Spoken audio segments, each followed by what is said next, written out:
Welcome to the Off 199 podcast. We are your co-hosts, Jay. MusiqNerd, and Dap. and we're just a few Miami boys who love talking about South Florida sports and want to bring it to you.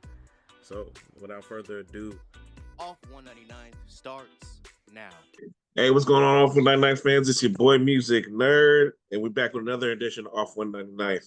Fortunately, it is just going to be me and Ajack today, but we make sure we have a good episode for you today. Ajack, say what's up to the people. You're All right. We're just going to be talking about today, the stretch run for it. The Dolphins, we're going to be talking about them. And since Chris Grier is gone, also going to be talking about the Heat start. And then we're going to talk about a little bit about the national news when it comes to the SEC coaches that have lost their jobs. And then we're going to play a game, Hall of Fame or not, wide receiver edition. But first thing is first, as it usually is, the Hurricanes. So Hurricanes into the stretch run at 7-2. So, Ajax, what does Miami need to do to end the season on the right note? And the season is over as far as the playoffs are concerned. Did you agree with the first and second rankings? Even if Miami does win out, is this season a failure? So we'll talk about that as we go down. But first question is first, like I said, what does Miami need to do to end the season on the right note? they need to just be more consistent on offense. I feel like the defense is elite the way it is, good to elite the way it's been this season. I think that it's been like enough games to like realize how good the defense is, but the offense is where like the team struggles at. Get off to better starts. Put the defense in a position where like it can play free and not tight. Like don't be like don't let it be 0-0 or 7-zip. Like close to halftime, and your defense has to like carry you. Like, you know what I'm saying? Right. I agree with that. Well, let me ask you this. You were there on Saturday. Do you feel like the second half could be a turning point for the team? Because it seemed like through the SMU game, from actually since the end of the Florida State game, it seemed like this team was kind of playing miserably. It's like there was no fun in the offense, no smiles or anything. I know they blew out Stanford and everything, but like watching the SMU game, it seemed like this team was just so tight. But then watch second half against Syracuse, it just seemed like there was a little bit of looseness with some of the trick plays and everything. What do you think about that? Um, I like how they played. I like the offense uh before that pick in the SMU game. I feel like I felt like it was more variety in the offense after that pick, like before the pick got thrown. But then after the pick got thrown, then yeah, it was back to what we've been seeing like the Playing last few games. But like playing then really tight and yeah, just not free. then he threw that pick. Jojo dropped that pass and then kind of went back to it. But yeah, I kind of agree with that. They've kind of been just tight, man. Like not loose, not free, not playing with joy. I do agree with that like analysis of it all, but like I do think he was there before Saturday though. Like, you know what I'm saying? Mm-hmm. Because like I watched it with Brie, my fiance, or whatever like that. She was like, "You're not satisfied with it." It just really bothered me that we had to open up the offense with like a trick play. Against Syracuse. I Yeah, it agree. really bothered me. Like I think we could. I think we still would have scored without it, but the fact that we went to it when like we didn't score yet, it was a bad look in my opinion. Like I understand why, but like to me it was just like ugh, we had to do a trick play to get off. That's kind of how I looked at it, and I really didn't like it. But yeah, it is what it is. Well, I think now, but given that, I think the extra perspective, I think they needed to do something to kind of kickstart it, and that's what it seemed like to me. But I do get what you're saying. I know, like Syracuse defense is not good. I mean, and that was not a good team. It actually should have been a lot worse than it was. But Yeah. it is what it is. But I understand where you're coming from. I do understand the disappointment with that. But let me ask you this: did you agree with the first ranking? Repeat that. But did you agree with the second rankings? Because when I wrote this, it was the first one. Now we're talking about the second rankings. And to put it in perspective, Miami is ranked 15th, while Vanderbilt is ranked 14th. Texas is 10th, and Notre Dame is 9th. And Utah, who hasn't beaten anybody, has only lost to people, is 13th Um, in the this is an CFP interesting rankings. conversation. I didn't really agree with the. I don't really agree with the first or second rankings because to me, head to head is really important. So the fact that Notre Dame was ranked so high and we ranked so low, and then the second rankings is like Louisville being ranked so low and and us being like kind of getting like that boost is like it doesn't really make sense to me. I feel like you like them niggas putting so much stock in Notre Dame, but them being like 6 spots ahead of us doesn't really make sense to me. Cause like to me, how I view it or like that, it's kind of like yeah, like they've won what is it, like 7 straight games now, like and kudos whatever like that. But at the same time though, it's just like they haven't really played anybody. Basically like Notre Dame's best accomplishments is like yeah they lost to Miami by 3 and they lost to Texas A&M by 1. Like that's like their best. It's like those like their best things and like even and I get Georgia Tech and Louisville's frustration of the but at the same time though is that like y'all didn't play anybody in the non-conference, so it's kind of like I get y'all frustration with the head-to-head, but at the same time, y'all ain't play nobody, bro. Like that's why y'all are ranked. That's why like I see I know like it is kind of messed up for us as Miami complaining about head-to-head and Notre Dame being ahead, but then the team you beat is ahead of you. It's kind of like I get it, but at the same time, y'all ain't playing nobody. Like y'all struggle with the James Madison. You know what I'm saying? And like, mind you, we lost to y'all. We can't really talk about it that much, but at the same time, it was like, come on, bro. So, I mean, I don't really agree with both. I don't really agree with like either one of them. It's just like that's kind of like my thing, like the playoff format. Anyway, it's just like the logic of it all is so inconsistent, and they come with like a different narrative like every single week. Like they act That's my issue as well. yeah, so it's just Go like ahead. it's like they asked the head of this chair about the ACC, and they was like, yeah, the ACC had 0 signature win outside of Miami versus Notre Dame. It's like, bro, FSU beat Alabama. I know they don't like to remember that about Alabama, Yeah, but Alabama has the worst loss in the country. Like, you can legit right. argue that. So like they can try to bury it or whatever like that, try to like justify like keeping Alabama so high, but Alabama has the worst loss in the country.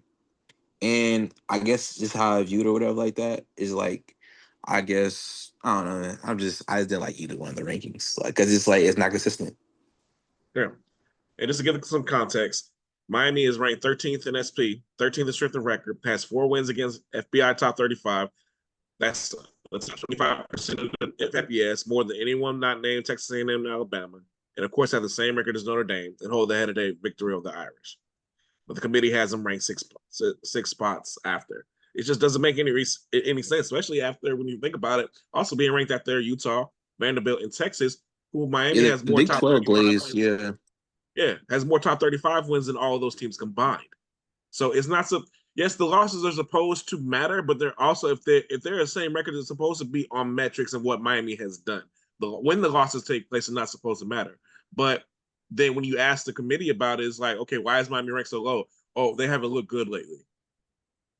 Which What? is fine or whatever like that, because I guess they're using that same logic with like the other teams or whatever like that. But at the same time, though, it's just like I guess to me, how I look at it is like the Big 12 glaze is probably the most confusing to me because like Yeah, you say ACS doesn't really have any wins on the non-conference, then like you can't glaze the Big 12 because who the Big 12 beat outside the conference that was like so great.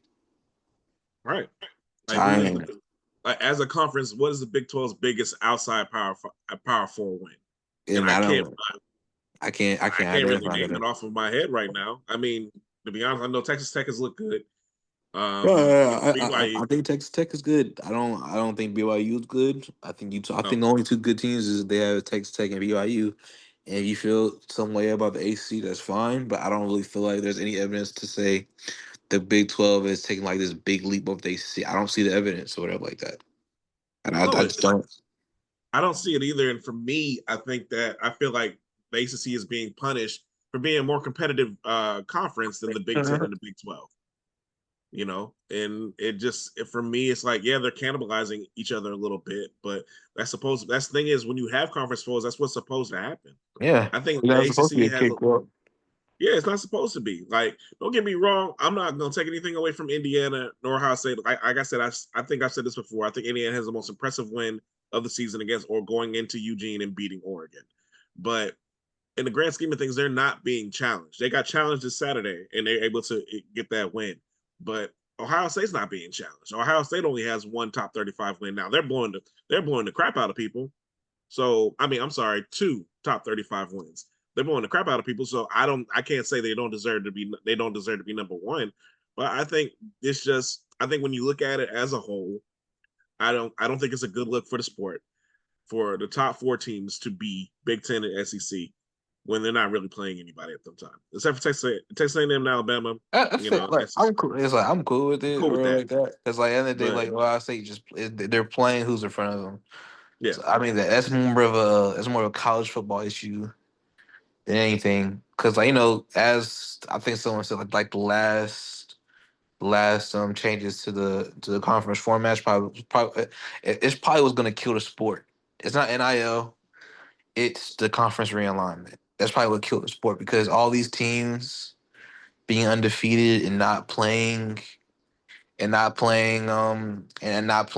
and get kind teams of have kind of getting and kind of like getting away with not playing like the elite teams in the conference is ridiculous to me. I don't know what Texas. I don't know who Texas them. I don't know who else Texas A&M plays the rest of the season. I know for sure they obviously Texas. play Texas, but They Texas play A&M Texas. not playing Alabama, Georgia, Ole Miss, and still being undefeated in the conference. That's ridiculous to me. Like, come on, bro. Like they never end up touching each other. Like they never end up crossing Too, paths at all in the regular like you season.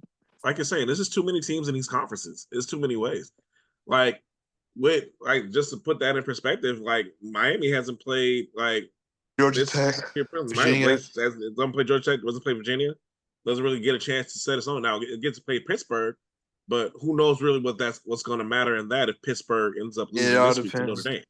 Dame. Like when it comes down to rings, I know shit. Not even a guarantee, but it sets up. If we just go 3-0, we're in, and that's fine. It's cool, whatever like that. But just the politics of it all. I just don't really like it.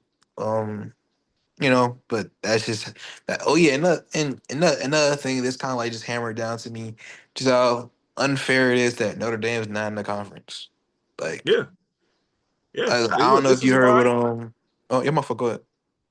This is why I have been preaching the narrative that Notre Dame is bad for college football for the longest time. That's why your mom, your dad, and I do not like Notre Dame. There's a lot of reasons for them. There's a lot of collusion on their part. Thing is, they are the marquee college football program in a lot of people's eyes, but them not joining a conference is one of the worst things for a college. It's one of the reasons why the ACC was in a bind the way it is. Now during COVID season, ACC had to jump in and save them, but they No, gave nothing I back. really wish the AC did not do that. I really wish they Yeah, did. me too. I wish they would have let them. I would have wished them they would have let them kind of float out into the breeze. But they have because they're a member of the other things and there was money involved and everything that they did. The ACC did what it did for money to save face. But then what it should have done, it should have made an agreement where okay, if you do this one year, you have to do it for at least the next 2. That's Or what I would have. like within the next 5 years, y'all figure something out, but y'all gotta be in this conference. Something Right. like that. Something like that, quid pro quo. But like the AC just got Notre Dame walk all over them. The thing, the problem is that Notre Dame as a football program walks all over the nation. They have their own TV contract with NBC. That's one of the reasons why they won't join the conference. There's all these other things that's going on with them. They get the benefit of that. When the BCS was all they had to do in the BCS era was win 9 games. They didn't even have to win 10. They won 9. They got an automatic BCS bid. That's ridiculous. We had teams that Mhm. were getting 10, 11 wins that were getting left out of the BCS, but all they had to do was get 9 because they played nobody because that's what their name was. And I'm seeing the same thing with this. I'm seeing the same thing with this committee. Now I know they have an agreement with the ACC where they don't get so they have to play 6 ACC games, but the rest of the games they set themselves. Mhm. So they had 2 games this year at the outset of the season. Everyone said that their first 2 games were their big games this year, and they lost them both, but yet they're still in a position to be in a playoff. They're in a more comfortable position than one of the teams that beat them. And for me, I have a problem with that. Bro, I don't know if you heard what the Pittsburgh coach said about their game against Notre Dame. It's No, like, bro, no college football. It's like he basically said, I think I asked him a question like, yo, do you consider this game against Notre Dame like a must win? He was like, basically, just like, I mean, no, like we can lose this game by like 100 points and like it wouldn't matter. All we gotta do is just win the next 2 ACC games and we're straight. And he's correct. And my thing about that is that like, bro, no team gets that type of like distinction like Notre Dame in November. Like, what coach says that about a team in November? Only Notre Dame because they're not in a conference. They're not playing conference football.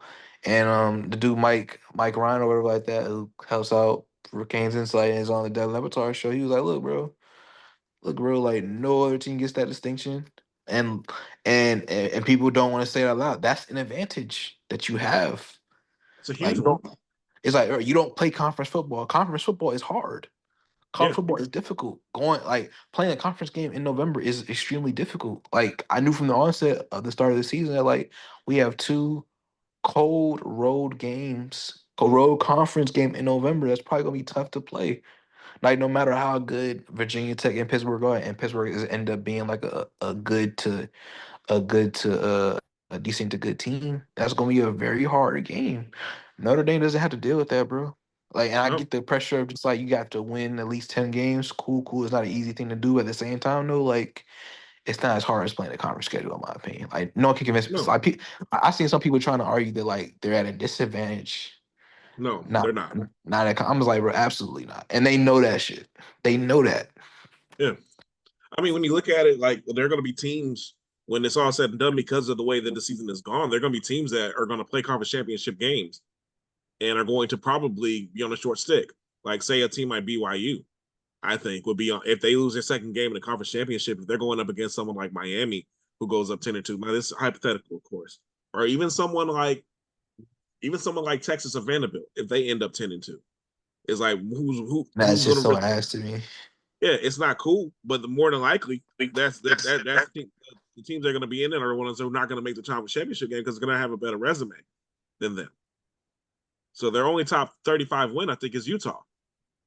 That's just not. I mean, just to be fair about it, but Notre Dame doesn't have to deal with that pressure as long as it gets to 10 wins. They're fine, and they'll be arguing that they won't be. But like the hope, I think, They would have to win 10 straight games, which is like an accomplishment in itself.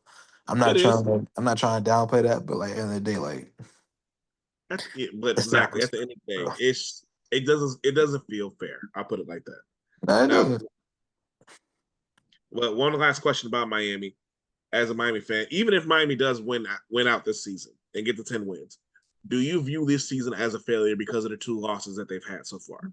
I mean, no, because like I think I was kind of like expecting 10 wins. Like how we got there was Mm-hmm. unexpected because going 4-0 start the season, that was an accomplishment in my opinion because at least like if it would have came out that stretch 3-1, that would have been like we would I have would have been been like, cool with that. it would have been like, yeah, good shit. Like you ended up, but Florida ended up being kind of a dud. But that was still a Mm-hmm. good win in my opinion. Um, Yeah. but I, and being USF, they're ranked in the top 25 in the playoff. That's a if good win. the season today, they will be a playoff team, and that's another thing too. Miami So, has more wins over other playoff teams than anyone else at current playoff teams than anyone else too. That's another thing. That's another factor in their cap. and that's kind of like annoys me about like the SEC things that like, yeah, they lost to this team, they lost to that team. Like, yeah, but they lost. Like Vanderbilt, like Vanderbilt had the illusion of the better resume because they have more close losses or better close losses. I'm just like, bro, like, I don't make any sense because like we don't lose by more than a touchdown ever. Yeah, I mean, we haven't lost more than a touchdown in like 26 games and like more than 2 seasons. So it's just like, I mean, hey man, I mean it is, but yeah, that's just like the ridiculous part of this conversation. I mean because like the Big Ten, they have like their reputations, whatever like that. Like, bro, people, I think Joe Galloway was trying to say, yeah, winning at Mississippi State is a tough game. Bro, in my 28 years of living, when has Mississippi State ever been a hard place to play? Like, what are we doing here? You know what I'm saying? Like, what are we man. doing? Even when they had that like one good season with Dak, even Yeah, then they even then, lost. it's I think like, they bro, lost at like, home to Ole Miss a couple of times. They had a it's couple like, losses at home. bro, Like like it's never been described as a tough place to play. Like you just saying that, yeah, because they had the SEC, like, bro, Mississippi State lost to Florida. And it like, but bro, they lost to Florida when Florida knew they were firing their head coach the next day. I'm saying, Like Mississippi State's not a good team. They're not. Like you're not gonna gaslight me thinking they're a good team. Like you're not gonna nope. gaslight me to thinking Northwestern's a good team or who else? Who else? Maryland or Maryland Maryland or some of these or other players that people are looking at. or Purdue or whatever. Like that's because they're in the Big Ten or the SEC. Like they're not a good team. Like Kentucky's not a good team. Like Wisconsin. Wisconsin's not a good team. Like, you know what I'm saying? It's like you're not gonna gaslight me and think that they're like a middling SEC team is better than like a 7-3 Louisville or a 8-2 Louisville. Like you're not gonna gaslight me into that. You're not, and I'm not falling for it. And I hate that's the narrative of it all. Oh, like because they lost to a SEC team that makes it better. They lost. It's like and Vanderbilt's 10-2 by the end of the season, and Miami's 10-2. Miami should have the better resume. Yeah. And mind you, I don't think Vanderbilt beats Tennessee. I think they lose. Yeah, I agree with that too. But we'll I see. mean, that's another thing about all this too. These are all hypotheticals that we're talking about. A lot of this is going to take care of itself. One, Texas plays Georgia this week. True. Notre Dame plays Pittsburgh. Vanderbilt will play Tennessee, and then Texas end of the season with Texas A&M. So I mean, it's quite possible that Texas ends up being like 8-4. That's also possible. So 9-3. No, 8-4. No, yeah, they can definitely end up 8-4. Like you never know. Vanderbilt too, like 9-3, and then if Miami takes care of business, Miami takes care of business. Now, if Miami loses, this it's all a moot point. Yeah, it's all. I'm not even. Yeah, I won't even. I'm not even. They're like nowhere they're putting in a 9-3 ACC team. Nope. Like the way they're talking about, they might put in a 9-3 SEC team, but not an ACC team. That's dead. Like I'm already know. So basically, you have a 3-game season again, just like you did last year, and they didn't respond the way they wanted to last year. Hopefully, they can respond better this year. Now, talking about the game this week, the injury report has come out and official. Keontae Scott is out, and that has probably been our best defensive player. Ruben Bain is all world. He's going to be a top 10 pick, but our most effective defensive player has been Keontae Scott. He has more sacks than Ruben Bain. He has more. He's just been able to do it. Now, Ruben Bain is the most talented player on this defense, and we still have him. We still have Keem Messidor because they're going to need that. They're going to need that pressure against CJ Bailey because CJ Bailey is very good. But Keontae Scott is a huge blow. So we were talking about this in the chat a little bit. What do you think Miami has to do to kind of replace Keontae Scott and get the win here in NC State and finish the season out strong? Yeah, I don't know. Honestly, like he does a lot. He sets the edge for the run. He blitzes. He's our best blitzer by far. He does a lot, man. So it's like when you lose a good nickel is hard to replace, man, because it's such a because the way the nickel has progressed over the years, such like a niche position where like you got to I hear people do like a lot of things. I've seen people say Lucas should move there. I'm just like, yeah, no, because good. He's been probably not our best outside corner, but he's definitely been top 3. He's Same been with consistent DeMar. out there. Yeah, I don't really and like he's kind of crazy. I don't think he's been as physical as advertised. Yeah. As outside, I think he'll be good at it because he's really tall. He's tall. He looks strong and everything. That same with DeMar, but like I think they're better at just keeping him on the outside or whatever like that. So I guess he should try Isaiah Taylor out or whatever like that. I don't think he's good at. I don't think he's as good in coverage, whatever like that. But I'm gonna be honest, whatever like that. Keontae Scott's best highlights has come from being a blitzer. Yes. So it's just like he's still been good in coverage. He hasn't been cooked in coverage at all under any means or whatever like that. But to be blunt, his best highlights have come from him being a blitzer, him just messing up, the other teams. Messing up rhythm. He has destroyed some drives with his blitzes, been timely. The best defensive play in the SMU game that was on him on a blitz on 4th down. He got that fumble. He has been in the right place at the right time. And I think Damari Brown has had quietly a good season, but has been in limited action.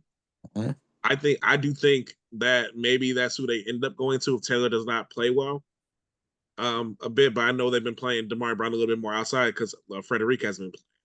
Yeah, because apparently that's Damari was in the slot in the spring. That's what apparently. And I'm just like, okay, but like all season he's been locked down on the outside. So just people forget he's the one who made that play for the Ruben Bain interception against Notre Dame. It was him being in the right spot and reading that play. I think the thing is defensive backs have played a lot better than I think even we could have hoped this season as a whole. But like you said, and like we've all said, Keontae Scott has been far and away the best one. There was a reason why he was a Thorpe semifinalist. So we got to hope now. The reports that we first got that it was season ending, from what I heard, but I haven't heard anything else around those lines. But I've also heard that it was not as serious as initially thought. That he may be able to come back, but he definitely is not playing this week. But and I did look at the injury report. CJ Daniels was not on it, so maybe we get CJ Daniels back, which I think will be a big help for the offense, especially in the red zone. So Yeah. I think we have definitely struggled in the red zone because CJ Daniels is by far our best red zone route runner.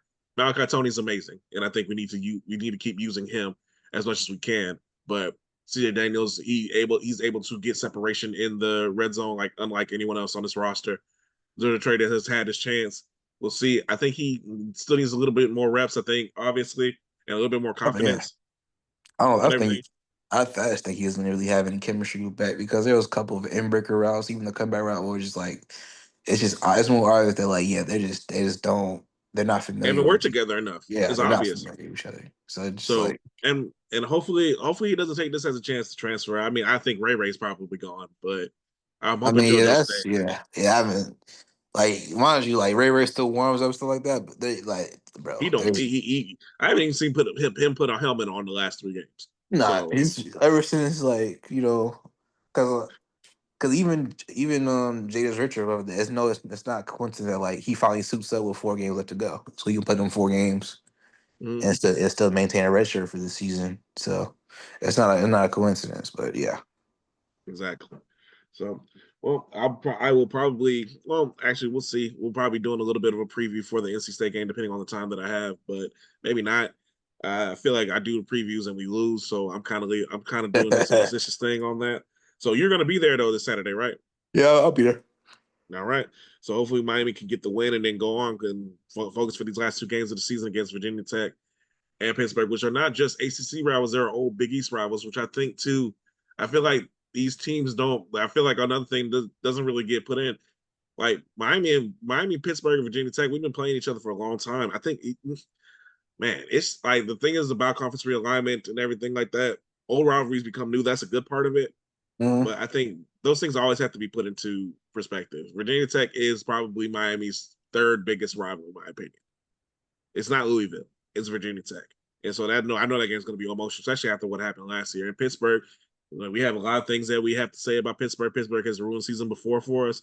So, we gotta get in there and hope that we can do that. So all right, let's move on to the Dolphins. So Nah. Chris Grier is gone. But there is some good Yeah. news. For the first time in 3 seasons, the Miami beat the Bills. And it looked like there was a bit of refreshment there. I liked how they played. Now Tua still had 2 interceptions and still has a league leading bus, but he was aggressive. He got the ball out to Waddle, threw the ball out well. And then of course Devon Achane absolutely destroyed the Bills with 225 total yards. And Miami's defense was opportunistic, forcing 3 turnovers. Yes, people can say, "Oh, they were just hungover from the Chiefs," but I really don't want to hear that because Miami hadn't beat the Bills in 3 years. So, first, what's your reaction to Chris Grier being gone, and then what's your reaction to the game, and then we'll get. Probably like probably like, oh my fault. It's like that's probably like him being gone. It's probably like 3 years, not 3 years, probably like a year and a half too late, honestly. Yes, I agree. As soon as he said that lineman comment, I was like, "This nigga gone." So It's like that's what it I should. thought in my head. And another thing, it's kind of like the reason I've been hearing the reason why he still there because of the Brian Flores stuff, Yeah, and I which is agree. I probably agree with. That's probably why because I think because I really think in any other situation he would have been gone regardless, in my opinion. But Mhm. that's neither here nor there. So, but he's gone now, which is a positive. Um, hopefully, I don't really know what they're gonna do. Um, yeah, I don't know what they're going to do at the GM spot now, but hey, I feel good that he's going now. Though I can't, I can't even fake that. And it seemed like the vibes were better too, because I don't know if he had, I don't know what the players felt about him that they play like that after he gone, after he was gone, but because it doesn't seem like people because apparently players have like their beef with apparently players have like their beef with well, the players that left, they had their beef with McDaniel, whatever like that. But obviously, this team hasn't quit on McDaniel, so like he's probably getting like the so like the reports about him getting another year is probably true. Yeah. I mean, also too, from what a lot of the other players were saying, yeah, they said it was McDaniel, but some of the things they were saying and how they were treated were things that happened. Things were controlled by a GM. So I think McDaniel may have become the face of some of their frustration, but I think it seems to come from Grier. That's what Mike Mostert was saying. Like, you get treated like you're a Pro Bowl player and then how you get treated. Like McDaniel doesn't really have much control over player retainment and everything like that. That was all Grier. So Look, I think how can I say this?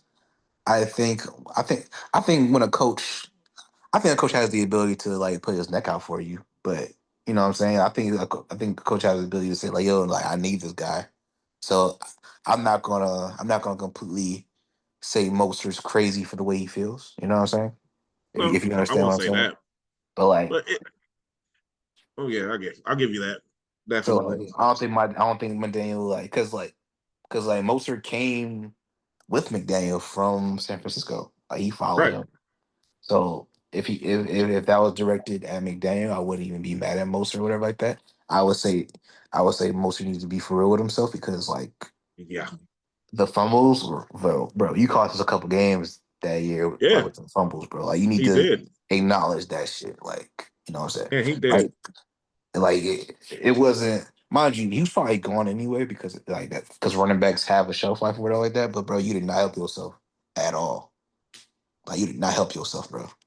Well, I think Like like how he was playing. the thing is, like Miami had an interesting. He had kind of an interesting thing of backs with last year with Mostert and Washington and Achan, but like it just got absolutely messed up to the point where Miami was just relying on Achan, a bit too much.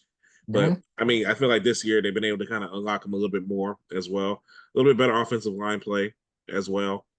So we'll see. But yeah, I agree with you. I think McDaniel is going to get another year. These players obviously are not going to quit on him. But one thing I wanted to ask too, do you think that a new GM is going to want a clean start eventually? Do you think he's going to be on a short leash? Because I think Uh, waiting a year is going to be it's going to fuck up with everybody. It's not going to be really helpful. I think. Look, I think he's. I think, yeah.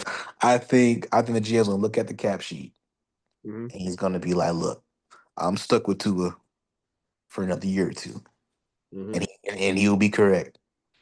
And then he would be like, "Look, the quarterbacks aren't like the quarterbacks that are in this year's draft class aren't worth messing up your cap for. You want me to be like completely honest about it? Mm-hmm. They aren't worth it. I know fans or whatever like that. They're just like looking for like the next best thing because it's hard because like I don't think these fan base really be like for real with themselves because like the way No, they look this doesn't. because like the way that they look at quarterbacks is like anybody other than Tua. They was hyping up like bro, they was hyping up Quinn Ewers in the offseason. Yeah. You know what I'm saying? And then before that, it was I forgot what dude name was. The dude name from Kansas State who started that Bills game. Avery Johnson? No, Oh, Will Howard. No, no, not the dude who's Skylar on our Thompson. roster, You talking yes, about him? bro, hyping up, saying he should start. And then when he finally did last year, he was awful. And mind you, Terrible. and that's just not I kind of give McDaniel some blame for that because the fact that he's been there 3 years and he looked that awful in the system, it's on McDaniel. It I have is. to It's agree on with that. McDaniel. And it's like he's been there 3 years. He's been there 3 years. There's no way he should have looked that lost in that system. You know what I'm saying? Obviously, Tua is Tua, and there will never be another. Like the offense is basically built to look. I do still give some pushback on the fact that only Tua can run this offense or whatever like that. I think any competent quarterback can run this offense. I'm gonna be honest with you. Like, it's not obviously there's timing involved, like there's chemistry involved, 110%. But like, just saying that only Tua can run this offense, I feel like it's a bit of a it's Stretch. I think it's more of a yeah it's more to is used to like kind of like put down to it, but like yeah like they made this respectfully for Tua. That's why it's ass when he's not there. No, it's ass because they haven't found a backup as like they haven't found a competent backup. I Yeah. think because when Teddy was here, he ran the offense fine in my opinion. Yeah. Had a couple 300-yard games and stuff like that. Jacoby Yeah. Brissett wasn't bad. He I ran the mean, offense fine in my opinion. So it's yeah. just like just find a competent backup and you'll be fine. So I agree with you on that. Now, another question when it comes to that, do you think there's a good football team here on the bones of this one? Or do you think, because I think there's a lot of spots where Miami needs to shore especially with defensive line. We've gotten Jalen Phillips go as well, even though there were some issues there. But defensive backfield, I think there are a lot of places to show up as well. So, do you think there's a good football team on the bones of this one?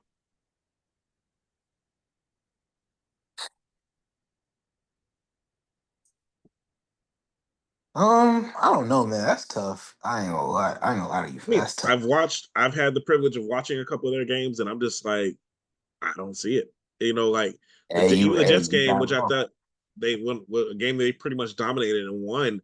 I was just like, this is just. It's like it was taxing even still to watch. Yeah, even You the know, Jets game, to be blunt about it, it seemed like the yeah, more so the Jets just ran out of time than because yeah, you know what I'm saying. exactly. That was more. That's what it seemed like more to me. And it just was like just they just ran out of time or whatever like that, and I'm just like, I mean, yeah, I mean technically yeah, but I don't know. It's just hard. Like I watched too much of them this season to like actually be like, yeah, like we're like we'll be fine. That's just hard. Yeah, It's been a hard watch this year, man. I know yeah. that I for mean, sure. I feel like they tried to take some swings on some players and they've missed with it. Um, there's some talented players there. Like I think Malik Washington has some talent. You got some talented players there. I don't know what's going to happen. We don't know what's going to happen with Tyreek. More than likely, I mean, I He's give probably it more than cut. 50% he gets cut. Yeah, because He's of that, probably because cut. of his cap hit. Yeah, he's probably cut.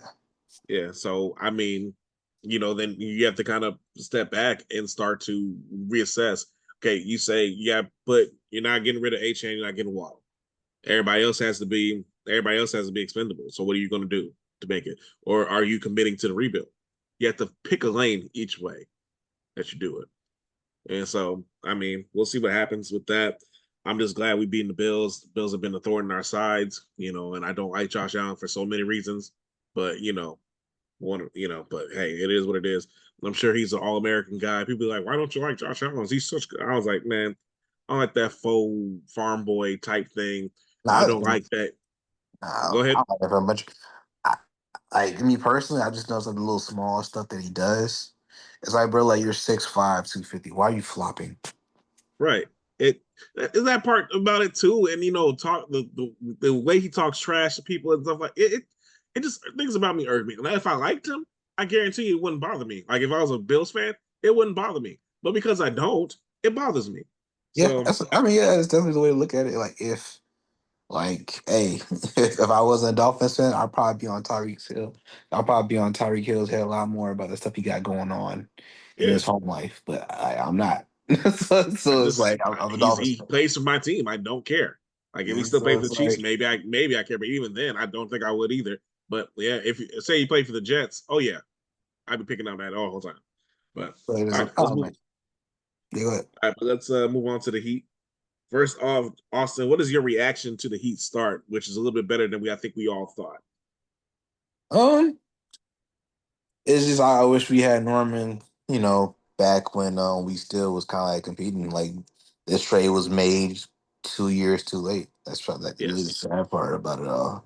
I do agree with think that. I think Norman really would have helped us out 2 years ago. Really would have. Another thing, I love the way our offense is, and to be able to pull out a couple wins, even though Bam and Tyler have been out, it's been encouraging in my opinion. I know we still lost last night or whatever like that, but I'm not really bothered by a loss when your two highest paid players are not playing. I'm not really Right. bothered by it, to be honest with you. It doesn't really like, but especially since I such had such low expectations or whatever like that. I'm not that like that type of loss. That just doesn't bother me. I'll be honest with you. But hey, it's been encouraged. I've been encouraged, honestly. Like I don't really have nothing really negative to say about it all. Honestly, I mean, Miami is leading the league in points per game, also leading the league in assists, free flow on offense, running well. Norman has played very well, has set the record for most points in a debut each game for it, averaging about 25 right now. JJJ has played very well. Where he's had his games, he's had some off games, but every game he has at least been given effort. I've seen that as well. So I mean, I've been pleasantly surprised by this team. So one okay question they've had, all of them have missed at least some time. Norman Powell has also missed like 3 games this year as well. he had a When grind. when this team is fully healthy, what do you think? What do you think this team can accomplish? Now I know we need to see what it looks like with Tyler Hero on there. We've seen it with Bam. it's still pretty good with Bam, I thought. But what do you think it can accomplish with fully healthy? I don't know because it just depends on. I know people be trying to like downplay this, but it really depends on the type of Tyler that we get. And Tyler coming into a season where like he didn't get his extension, it scares me. I think it's fair to me to notice that because it's like at the end of the day, like I think people can this fan base can like not acknowledge it all they want to, but I think it's fair to say that Tyler at times is a selfish basketball player. Like he will dribble the air out the ball. He's going to be very pick and roll dominant, but without being a good playmaker. Is it like because in this NBA stuff, there are selfish basketball players, but they're so good it doesn't matter. You know what I'm saying? But Right. Tyler Hero, he's not that good to be a selfish basketball player or a self-centered basketball player. So Right. it's just like it all depends on look his play style, like the way that like what is Tyler capable of playing in the offense? Yes. Would I rather see him taking those shots other than Drew Smith or Davion Mitchell? Yes. But at the same time, though, we're like, because I think last year we I led the league in pick and rolls. I think Hmm. we're like close to last now. Yeah, And a we lot of don't Tyler's really offense. don't do it. Yeah, look. Yeah, so it's just like, and a lot of Tyler's offense come last year. Like a lot of his initiation, a lot of his offense came from dribble handoffs Hmm. and pick and rolls. But mind you, but the thing is, he's capable of playing this type of way. And I'm not, and I'm not so much of a Tyler Harris that I want to acknowledge that he's not capable of doing it. But what I won't say is that like he's automatically going to do it. Right. Like, we can be for real about that. You know what I'm saying? Yeah, Like, I agree with that. I so think that's what makes him the X factor of what's going to happen with this team. I yeah, think if they get to the ceiling, I think he's going to have to really take his ego out of it. He's not gonna make the All Star team this year. He's got to be cool with that. I think really kind of maybe allow Norman and maybe even Bam to make it and do what he can to fit in and maybe play that Duncan Robinson role. What do you think about that? nah, I don't think his ego allows for that for him because that's what I've been wanting him to do the last couple seasons, and then he Mm-hmm. got an All Star, and then like it kind of justified him playing the way he's been playing. So I doubt he'll ever be that way. That's just the reality of it. Heard. And honestly, he's capable of more than the Duncan role. Like I'll give him that credit. Not by much. As sad as it is, not by much. You would think that him being who he is, that he'll be than he'll be like way more uh capable of. But he's not. But I mean, yep, even that's yeah, it's true. Because the fact of the matter is too, when you look at his stats, even with not being the best playmaker, he still averaged 5 assists last year and yeah, was able to still do that. So he's not a bad basketball player by any I'll means. never say that. You know what I'm So saying? it's just like I agree I'll with never go you. that far. He's got to take his ego out of it a little bit instead of maybe averaging 25. If he averages 18, 19, 20, I think this team and is able to I kind of think go with that the flow shit. of the offense. I I think don't know. that shit is sailed. I think he'll always. I think him being okay with averaging less than 20 is out the door. You wouldn't be like really honest. I think that's out the door. I don't think he'll. That's just because that end of the day, like he's been an all star. Mhm. Like he'll never be okay with that. All right. And that's just where we're That's the at with reality him. of it. Like yeah, and like that's probably why the extension ain't get finished either. Because he had Cause to, because hey, of, they probably told him he needed to buy in a little bit more, and he was like, "Nah, I'm going to do mine." I don't. No, I think it's because look, the players that are similar to Tyler in the league got passed around this offseason. They really did. Yeah, we did Like talk about that.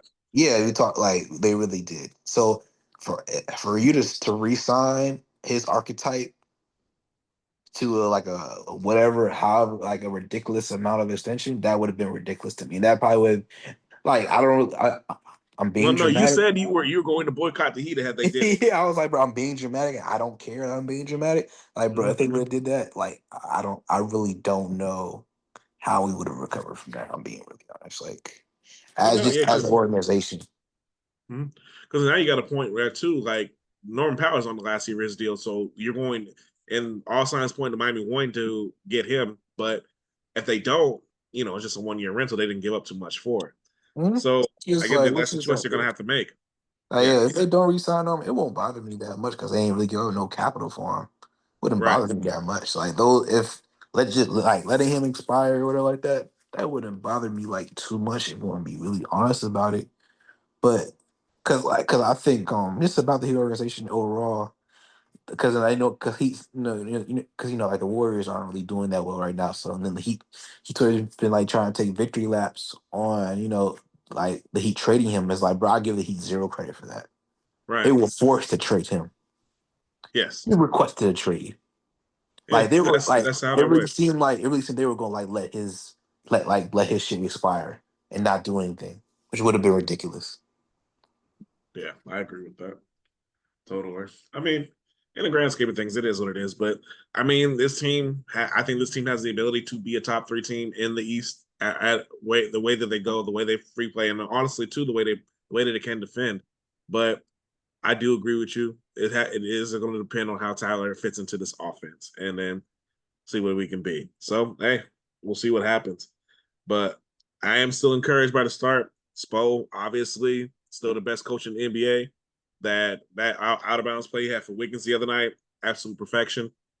So also too, Wiggins. You have so many people who are stepping up for this team right now. So yeah, it's gonna be interesting to see what ends up happening. And probably early December is when Hero will be back. So let's bring it down to the conclusion here. We're going to talk about some national news. All right, so Billy Napier, Brian Kelly, Hugh Freeze have all finally been fired. It's actually funny. The last time we were on here, I talked about teams that jumped the gun on firing. All three teams fired their coaches again. So that's the third coaching cycle since I've talked about that.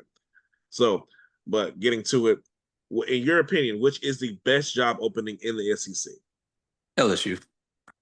I I don't agree. think it's close either. Yeah, I agree. I don't think that's close either. LSU. So you can give your reasons. I'll give mine as well. I think just LSU as a brand, location, um, Fan base, fan that base, stadium, that stadium at backing. night. Yeah, the stadium, the backing that they have, the I support mean, they you had the have, the Louisiana fan governor base. get involved in his coaching search. So Yeah, and saying, yeah. so it's like that's kind of why I feel the way I feel about it or whatever like that. But I Mhm. mean, I think Florida's second on that list. But I yeah, do I think think that I LSU. think Big Florida's worst nightmare is the LSU job coming open when they had a job Yeah, open. like yeah. So I mean, and look, I don't blame. I don't know if though. I understand it. That's probably why Florida State isn't firing Martin Norvell because like who's gonna like because like me personally, I don't like when teams fire coaches without having like a clear plan how they're gonna replace them. That's how I Right. really is. I really hate when they do that shit. You know what I'm saying? So it's just like if Florida State gonna keep Martin Norvell for that reason, I completely understand it and I support it because I agree. You know. So I'm cool with Mike Norvell staying. I have no yeah, me problem. too. I would have been cool with It's Billy Napier staying as well. I'm saying, like, especially if he keeps recruiting like that. I mean, like, Yeah. that's the thing about Billy Napier. The thing about him, Mike Norvell has a strength in game planning, in my opinion. His strength is not in recruiting. Billy Napier has a strength in recruiting. His strength is not in game planning. So I had no problem with either of them staying, but yeah, as it is. That's true. Now, yeah, I have to agree with you on the LSU job. I think that brand, one of the alumni almost as extensive as network as Miami. I don't care what anyone says to me. I'm sorry. Miami has the best alumni network in the world as far as I'm concerned. I am biased, yes. Alabama and LSU compare, in my opinion. But Mhm. there's still records that Miami has that not even Alabama and LSU were able to break. But the backing that LSU has, the fanfare, the rabidness of that state of wanting Louisiana to get good, because really it's like, yeah, you have the Saints, you have the Saints, you got LSU, and the Saints have not been haven't played well since Breeze left. So basically, that whole state is behind LSU, always will be. So it's in a prime position to be good. I think I definitely think Florida is second. Florida has first rate everything when it comes to it. They have that Gatorade money, got that Jordan Brand money, got a lot of things behind it. I do think, yeah, like I just said, it probably is worst nightmare LSU job coming open. I think the Auburn job is definitely third, and a distant third in that Yeah. too. I know there's a job we didn't mention, the Arkansas job, but who cares I don't about even that? think that's kind of like a distant fourth in my opinion. I Yeah, mean, distant. I say it, I'm not. I'm not as informed on the Arkansas job. I will say that. You know Well, what I I'm know saying? that there's rumors that they want someone like Rhett Lashley to do it, but Rhett Lashley's not leaving SMU. He SMU, just resigned. yeah, and they got that oil money out there. That like that's the thing. Like that's actually I wasn't mad at ACC going after SMU. There's some really good big money out there. SNU was like probably the most understandable one Yeah. Now that they got. Stanford and Cal, I won't kid, but whatever. SMU, cool with that. But I digress from that. Yeah, I think LSU job definitely better, and I think the Florida job is going to be good. But I think that's the thing. I don't know who these people are going to get. You know, and I know we talked about. I'm not sure if it was actually in our chat, but we talked about how people like thinking about these G5 coaches and going in, but not really a lot of G5 coaches have been successful moving up a level. Yeah, I've I mean, seen that. Cincinnati Yeah, at I've this seen. point. Go ahead. I mean, no, yeah, no. I'm just agreeing with you. Like, I've seen that discussion about how G5 coaches they haven't really been super successful with moving up, and it's kind of surprising to me, honestly, because I would think they would be successful, but apparently they're not. So Well, you know, it's just you don't Houston. It used to be just Houston coaches would step up, and then everybody makes successful Power Five coaches. You know, that just really that really hasn't worked out anymore as it goes. They've all flamed out. And, you know, a part of it I think is a lot of the offenses that we're using. You know, the spread is not revolutionary anymore. It's not, mhm. and also Yeah, you know that's that's the part of it. standard. It's Yeah, standard. exactly. So you know, and plus a lot of people know how to defend it as well. So you know, you're not bringing something new. I think it's something to say. Like really, right now we only have three active coaches who are national champions at the Mhm. moment, and one of them just became a national champion. And I think we'll probably have a new national champion this year. So maybe he does. You just don't have that pedigree anymore in college football, and so much that North Carolina had to go and get Bill Belichick out of retirement. You know, and that really hasn't worked out the way they want to, even though they were able to get a win the other day. You know, I think it's gonna be interesting to see who takes these jobs, the LSU job, the Florida job, even the Auburn job, because Auburn has won a championship this century, has competed for another one. But I think the fact of the matter is, I truly believe all these teams should not have fired their first coaches from the beginning of this decade. Auburn had no business firing Gus Malzahn. That's where Mhm. they messed up.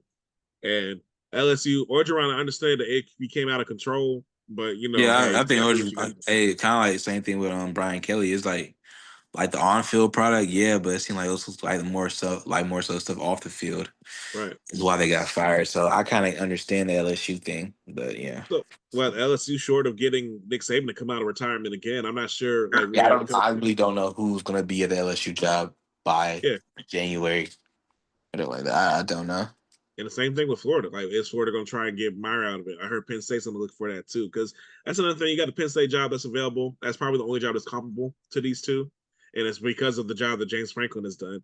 And I know people I've talked. I know there's Josh who's been on the show and talked down about Franklin, but I really think people belittling the job that he did.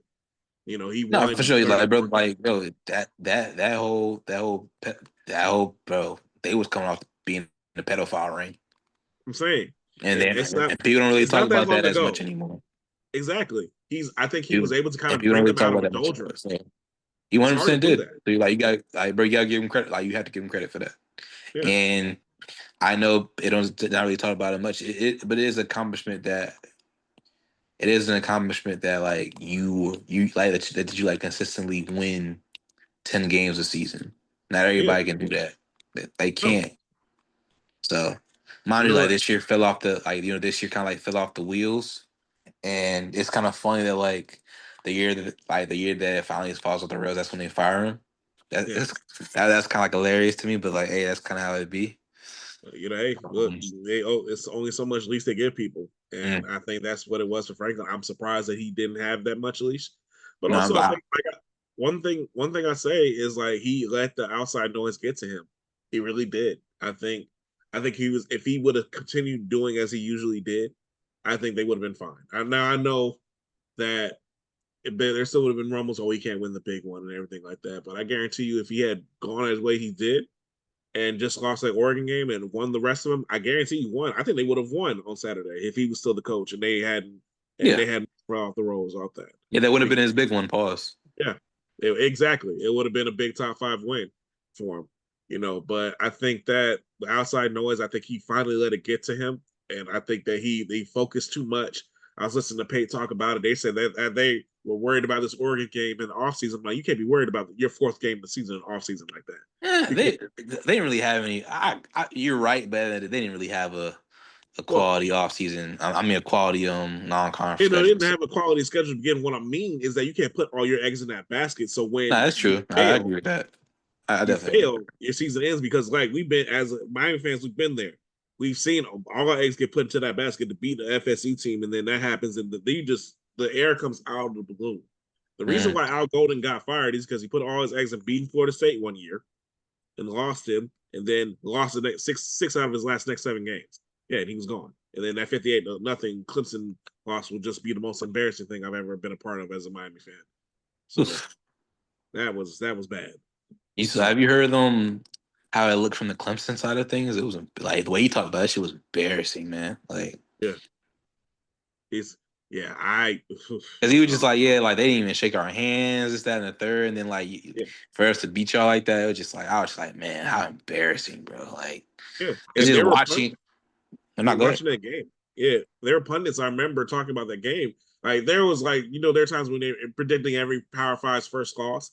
Actually, a lot of people were predicting that Miami were going to be able to compete and win that game that year because Clemson wasn't Clemson yet. It was just on the outsides of being it. But then that game started and Clemson showed how far they had come. It's like, bro, like what was embarrassing? Because like, I know Miami weather like that. We were supposed to shit talking, bro. The fact that we were talking so much shit, being Yeah, down so much was so embarrassing. I got such secondhand embarrassment from that. Like even back in 2015, oh, that was 2015, right? yeah, that was Yeah. 2015. That was the first year the Clemson went to the national championship game and Yeah, lost. that was just so embarrassing, bro. Like Yeah, so embarrassing. But yeah, like it was I had a hard time. It's like everyone knows I'm a Miami fan, but like I remember I went to work that day and everybody was like, "Hey, you all right?" And I was like, "I don't want to talk." It's like it's just you. It's like you don't want to put on any Miami gear after a game like that. But I digress. I can't disagree with you on that one. I'm saying, all right, let's play a game. We actually were hoping that we got a little bit more of a proof for this one, but still, Austin always has some really interesting points when it comes to this. So we're going to play Hall of Fame or not, wide receiver edition. We're going to play some current receivers that are in the league, and they're going to do a couple receivers who have retired, who are on the Hall of Fame bat this year. All right, let's start off. Actually, a person we talked about earlier this week because he became the Chargers' leading reception leader, Keenan Allen. Hall of Fame or not, and give your reasoning. Yeah. Cause like look, just my opinion. I don't think he should be, but he probably is because he probably is. But Mm-hmm. like, I guess what I've been told all my life is that the NFL is a Hall of Fame. It's not the fame of very good. So I've been told all my life about the NFL Hall of Fame.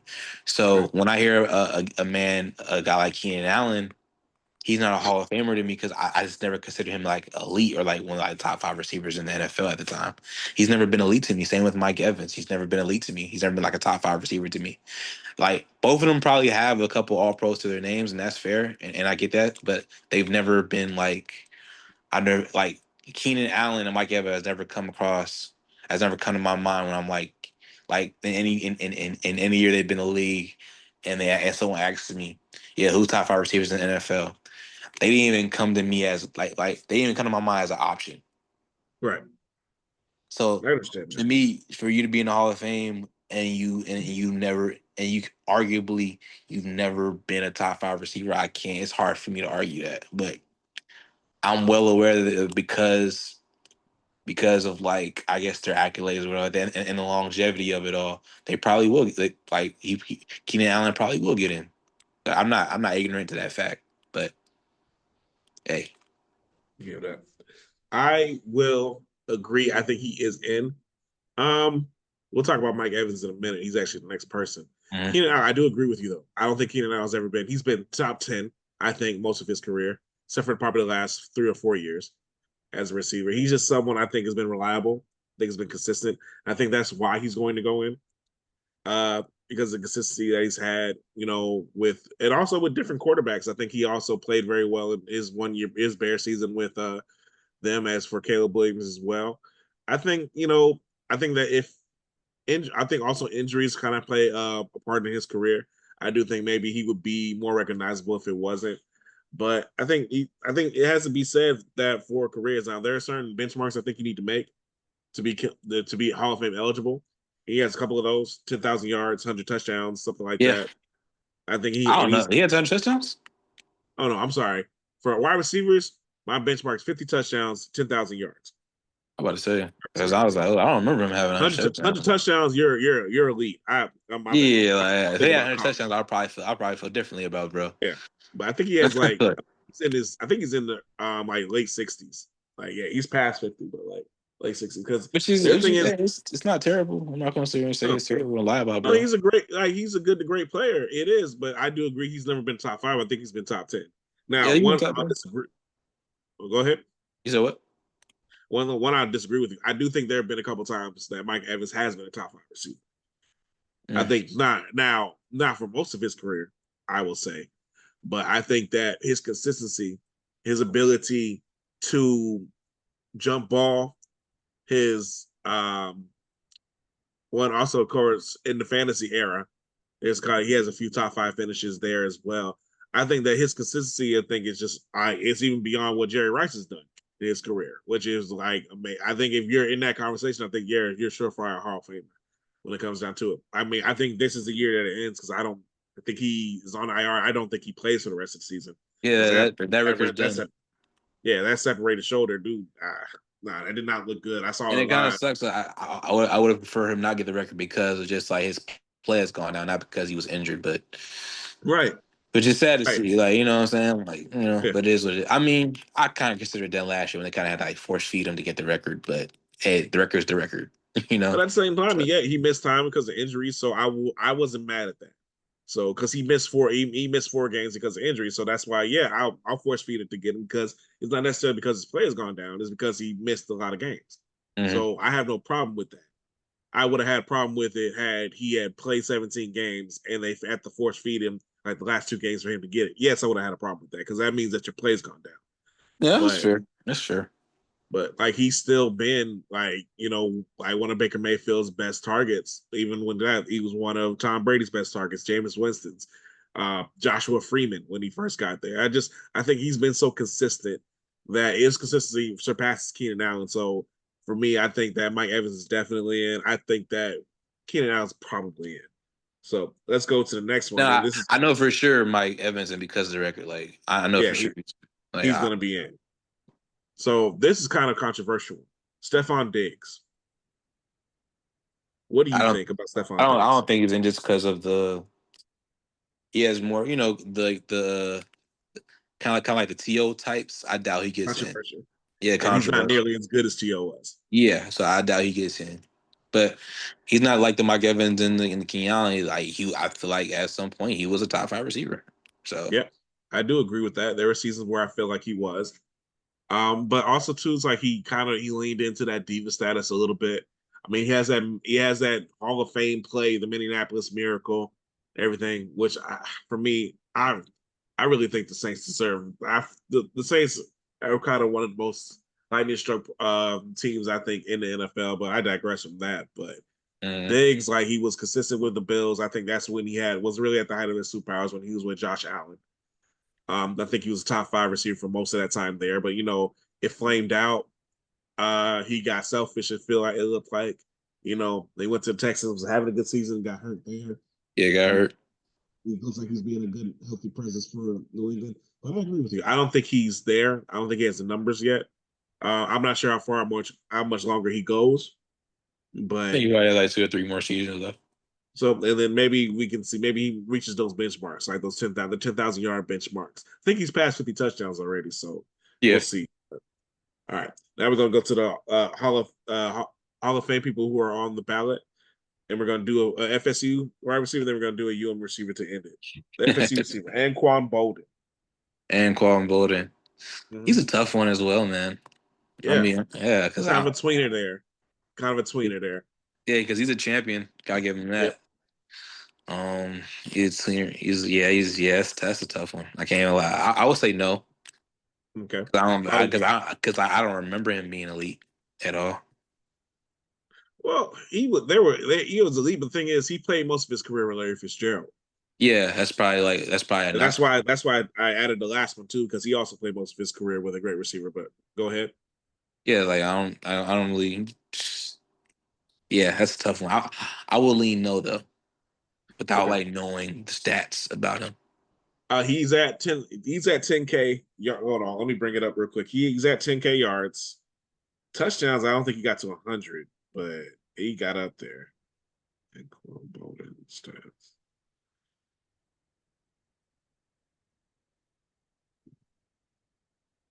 But I think he had over 1,000 receptions, 82 touchdowns, almost 1,400 yards. He has the numbers for it. So 1,000 receptions, 13, almost 1,400 yards, 82 touchdowns for him. So there's that. Do you still lean no? Yeah, I still lean no. All right. Me, I'm going to lean yes. For me, because one, I think because he has that championship with the Baltimore, I think he was a big contributor on that team as well. But also, too, he also played in that Super Bowl with Larry Fitzgerald as well, and that offense was one of the best offenses of all time, in my opinion.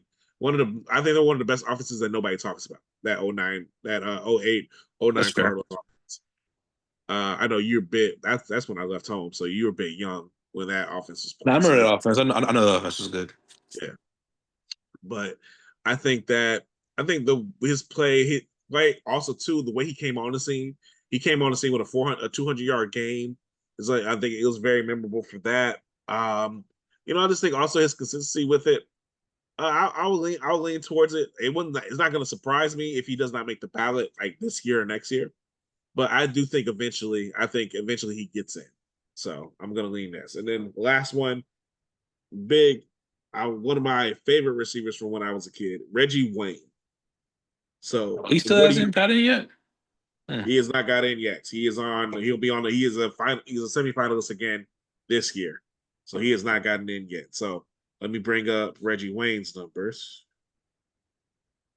And I put him on here because, like Anquan Boldin, he played most of his career with a Hall of Fame running mate in Marvin Harrison, but also was the number one for a lot of teams. His numbers are even better than Anquan Boldin. Has 6 less receptions, but has 1,000 more yards, 14,345, and the same amount of touchdowns, 82. All right. And played for the Colts his entire career as well. Yep, his entire career played for the Colts.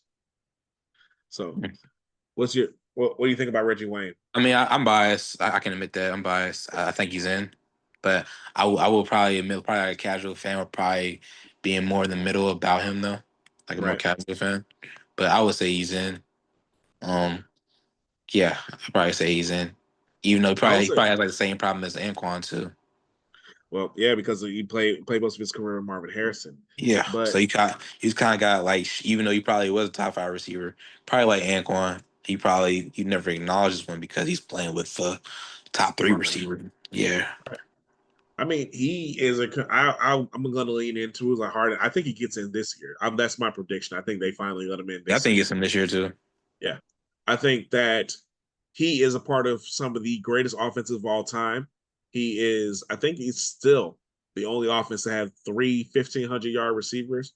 Him, Harrison, and I think it was, who was it? What's his name?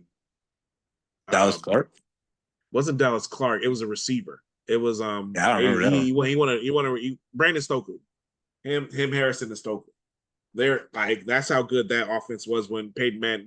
You were really really young, like 7. I remember Stokely. Uh, I don't remember him actually having 1,500. That's kind of crazy. yeah, they all because when Manning did when the first time Manning set the touchdowns record, uh, he had basically his main receiver. He had Clark, he had them, or maybe it was 1,200 yards. All of them had at least 1,200 Had to be yards. 1,200 because 1,500 Yeah, by three it's guys is ridiculous. ridiculous. Yeah, I think it was all 1,200, but they all had 1,200 yards. And I think that was the first team to do that. And it was him, Wayne, and Stokely. And I think he was just consistent. And I think he is the only receiver, in my opinion, that seamlessly transferred from being a number 2 to a number 1, and there was no drop off in his production. So whether it was for Peyton Manning or whether it was for Andrew Luck as a number 1 and a number 2, I think he was excellent. Of course, has a ring with the Colts. Played for another one as well. He was the one who was targeted on that Tracy Porter interception. I'm not sure if he ran the wrong route or something like that, but whatever. But I think Reggie Wayne also too. I'm a homer. UM till I die. He was one of my favorite receivers growing up. Like him and Santana Moss were the reason, like one of the big reasons why I became a Canes fan, other than being there, living in the city, and then being good. Reggie Wayne is like he's one of those people you're like, oh man, I always loved him. So I think Reggie Wayne is in, and like I said, I think he's in this year. All right. Okay, so that is going to be it for today. For the rest of the cast that we usually have, Nick, Josh, and Jay probably will be back at the end of the season when we do a season wrap up. Hopefully, we're talking about Miami's chances in the playoffs, and hopefully, we're talking about the Heat going forward and becoming even better than they are right now. But for Ajack, Yep. for this is your boy Music Nerd. We have been off 199th, and we will see y'all later. Thank y'all so much. Watch the games this weekend. Go Canes, go Heat, go Panthers, go Dolphins. We'll see y'all next time. All right. Peace.